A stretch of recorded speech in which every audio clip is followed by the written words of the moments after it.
ന്യൂഡൽഹിയിൽ പ്രതിപക്ഷ നേതാവ് പിണറായി വിജയന്റെ ഔദ്യോഗിക യാത്ര തടസ്സപ്പെട്ട സംഭവം കേരള രാഷ്ട്രീയത്തിലും ഭരണതലത്തിലും വലിയ ചർച്ചകൾക്കാണ് വഴി തുറന്നിരിക്കുന്നത്. ശനിയാഴ്ച ഉച്ചയ്ക്ക് ഡൽഹിയിൽ നിന്ന് കോഴിക്കോട്ടേക്കുള്ള വിമാനത്തിൽ യാത്ര ചെയ്യേണ്ടിയിരുന്ന പ്രതിപക്ഷ നേതാവിന് വിമാനത്താവളത്തിൽ എത്തിയിട്ടും കൃത്യസമയത്ത് ബോർഡിംഗ് സാധ്യമാകാതെ വന്നത് അതീവ ഗൗരവമുള്ള ഒന്നായാണ് വിലയിരുത്തപ്പെടുന്നത്.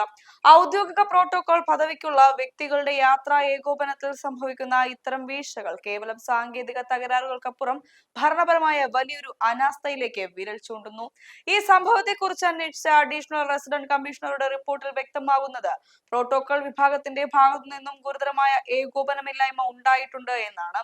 പ്രതിപക്ഷ നേതാവിന്റെ പ്രോട്ടോകോൾ ചുമതലയുണ്ടായിരുന്ന assistant protocol officer R Sreekumar അടക്കമുള്ള ഉദ്യോഗസ്ഥർക്ക് വീഴ്ച സംഭവിച്ചതായി റിപ്പോർട്ട് ചൂണ്ടിക്കാണിക്കുന്നു.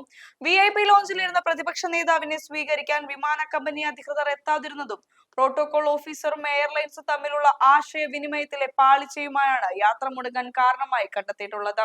ഭരണപരമായ ഇത്തരം വലിയ പാളിച്ചകൾ ഉണ്ടാകുമ്പോൾ അതിന് കൃത്യമായ ഉത്തരവാദികളായ ഉദ്യോഗസ്ഥരെ കാണേണ്ടത് മികച്ച ഭരണ സംവിധാനത്തിന് അത്യാവശ്യമാണ്. ഈ പശ്ചാത്തലത്തിൽ കുറ്റക്കാരായ ഉദ്യോഗസ്ഥർക്കെതിരെ സസ്പെൻഷൻ ഉൾപ്പെടെയുള്ള കടുത്ത അച്ചടക്ക നടപടികൾ ഉടൻ ഉണ്ടാകുമെന്നാണ് ഏറ്റവും പുതിയ ഔദ്യോഗിക സൂചനകൾ വ്യക്തമാക്കുന്നത്. ചീഫ് സെക്രട്ടറിക്കും മുഖ്യമന്ത്രിയുടെ ഓഫീസിനും കൈമാറിയ ഈ അന്വേഷണ റിപ്പോർട്ട് ഭരണ സംവിധാനങ്ങളുടെ ആഭ്യന്തര സുതാര്യതയും ജാഗ്രതയും ഉറപ്പാക്കുന്നതിൽ വരും ദിവസങ്ങളിൽ നിർണായകമായ പങ്കുവഹിക്കും.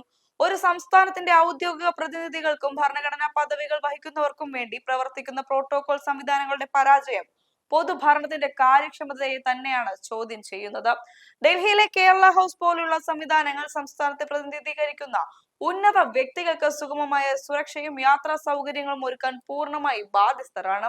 അവിടെ ഉണ്ടാകുന്ന ചെറിയൊരു ആശയവിനിമയ വിടവ് പോലും വലിയ രീതിയിലുള്ള സുരക്ഷാ ഭരണപരമായ പ്രതിസന്ധികൾക്ക് കാരണമാകാമെന്നതിന്റെ ഒടുവിലത്തെ ഉദാഹരണമാണിത്. ഇതൊരു കേവല ഒറ്റപ്പെട്ട ഉദ്യോഗസ്ഥ വീഴ്ചയെ കാണാതെ പൊതു സംവിധാനങ്ങളുടെ ഉത്തരവാദിത്വവും കാര്യക്ഷമതയും എങ്ങനെ മെച്ചപ്പെടുത്തണം എന്നതിനെ കുറിച്ചുള്ള ആഴത്തിലുള്ള ആലോചനകൾക്ക് കാരണമാകേണ്ടതുണ്ട്. ഭരണപരമായി ഇത്തരം സംവിധാനങ്ങളുടെ വീഴ്ചകൾ കൃത്യമായി ഓഡിറ്റ് ചെയ്യപ്പെടേണ്ടതും പൊതുസമൂഹത്തിനു മുന്നിൽ സുതാര്യമായി ചർച്ച ചെയ്യപ്പെടേണ്ടതുമാണ്. എങ്കിൽ മാത്രമേ ഭാവിയിൽ ഇത്തരം ഔദ്യോഗിക അനാസ്ഥകൾ ആവർത്തിക്കാതിരിക്കാൻ ആവശ്യമായ തിരുത്തൽ നടപടികൾ സ്വീകരിക്കാൻ സാധിക്കുള്ളൂ. സംസ്ഥാനത്തെ രാഷ്ട്രീയത്തിൽ പ്രതിപക്ഷ നേതാവിന്റെ പദവി എന്നത് ഭരണഘടനയും ജനാധിപത്യവും വിഭാവനം ചെയ്യുന്ന ഏറ്റവും ആദരണീയമായ സ്ഥാനങ്ങളിൽ ഒന്നാണ്. അതുകൊണ്ട് തന്നെ അത്തരം പദവികളിൽ ഇരിക്കുന്ന വ്യക്തികളുടെ യാത്രകൾ ഏകോപിപ്പിക്കുന്നതിൽ വീഴ്ച വരുത്തുന്നത് ജനാധിപത്യ മര്യാദകളുടെ ലംഘനം കൂടിയായി വിലയിരുത്തപ്പെടും. ഉദ്യോഗസ്ഥ തലത്തിൽ ഉണ്ടാകുന്ന ഇത്തരം വലിയ ഉദാസീനതകൾ ജനങ്ങൾക്ക് ഭരണ സംവിധാനങ്ങളിലുള്ള വിശ്വാസം നഷ്ടപ്പെടുത്താൻ ഇടയാക്കും. രാഷ്ട്രീയ വിയോജിപ്പുകൾ നിലനിൽക്കുമ്പോഴും ഭരണഘടനാപരമായ പദവികൾ വഹിക്കുന്ന നേതാക്കളുടെ സുരക്ഷയും പ്രോട്ടോകോളും ഉറപ്പാക്കുന്നത് ജനാധിപത്യത്തിന്റെ ആരോഗ്യകരമായ നിലനിൽപ്പിന് അനിവാര്യമാണ്. പാർട്ടി രാഷ്ട്രീയത്തിനപ്പുറം സ്ഥാപനങ്ങളുടെ ഉത്തരവാദിത്വവും ഉദ്യോഗസ്ഥരുടെ ജാഗ്രതയുമാണ് ഇവിടെ വിചാരണ ചെയ്യപ്പെടേണ്ടത്. ഇത്തരം ഭരണപരമായ വീഴ്ചകളിൽ കൃത്യമായ സമയത്ത് അന്വേഷണം നടത്തുവാനും കടുത്ത നടപടിയെടുക്കുവാനും സർക്കാർ തയ്യാറാകുന്നത് ജനാധിപത്യ മൂല്യങ്ങളെ ഉയർത്തിപ്പിടിക്കുന്നതിന് സഹായകരമാകും. ഇത്തരം ഉദ്യോഗസ്ഥ വീഴ്ചകൾക്കെതിരെ ഉടനടി നടപടിയെടുക്കുന്നത് വഴി ഭരണ സംവിധാനങ്ങളിൽ കൃത്യമായ അച്ചടക്കവും ഉത്തരവാദിത്വ ബോധവും കൊണ്ടുവരാൻ സാധിക്കും. വീഴ്ച വരുത്തുന്ന ഉദ്യോഗസ്ഥർക്ക് നൽകുന്ന കൃത്യമായ സന്ദേശം ഭാവിയിൽ മറ്റ് ഉദ്യോഗസ്ഥർ കൂടുതൽ ജാഗ്രതയോടെ തങ്ങളുടെ കടമകൾ നിർവഹിക്കാൻ പ്രേരിപ്പിക്കും. ഇതൊരു നല്ല ഭരണ സംസ്കാരത്തിന്റെ വളർച്ചയ്ക്ക് അത്യന്താപേക്ഷിതമായ കാര്യമാണ്.